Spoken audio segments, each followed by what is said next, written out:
নমস্কার, সুপ্রভাত। বললাম টাইম পাস করতে এসেছি পুনেতে ছেলের কাছে। তাই আমরা এখন সেদিন একটা বই দেখলাম, চান্দু চ্যাম্পিয়ন। আজকে আমরা এসেছি, বৌমা বলল কল্কিটা দেখে এসো। ওই কল্কি অবতার যে হবে আমাদের পরবর্তীকালে, যে কল্কি অবতারের মানে আবির্ভাব হবে, সেই তার উপরে আধারিত একটা ফিল্ম করা হয়েছে।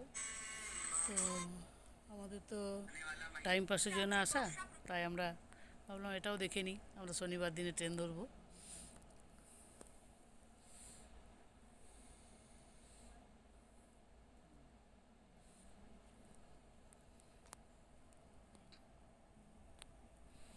মর্নিং শোয়ে এসেছি, এখন বাজে বেলা 9টা। এখানে 4বার শো হয়।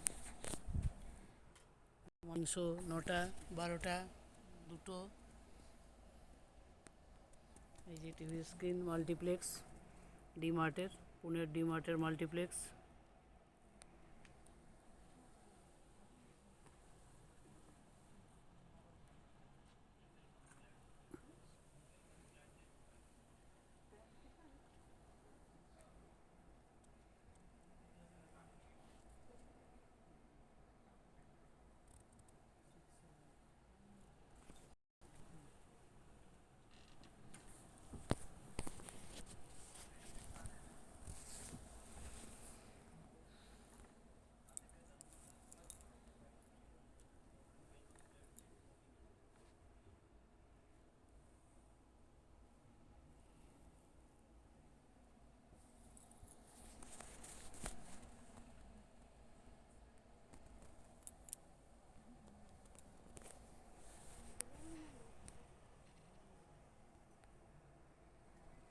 দেখো অনেকগুলো হল আছে।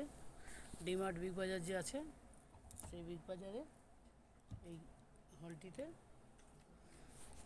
অনেকগুলি হল আছে। এই হলটা স্কোয়ার।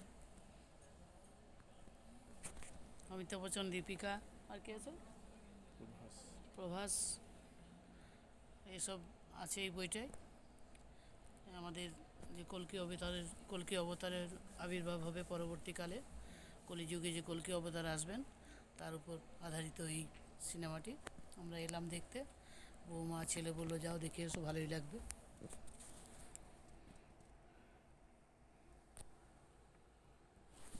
আগেই বলেছি, বড় পর্দায় সিনেমা দেখতে ভালো লাগে। টিভিতে বা মোবাইলে অনেকে আজকাল দেখছে, আমার ওটা ঠিক ভালো লাগে না। তাই সুযোগ পেয়েছি, থাকি জামুরিয়ায়, আসানসোল রানীগঞ্জ গিয়ে প্রচণ্ড গরম, হলে যাওয়া খুব মুশকিল হয়ে যায়। আর এখানে বেশ বাড়ির কাছাকাছি,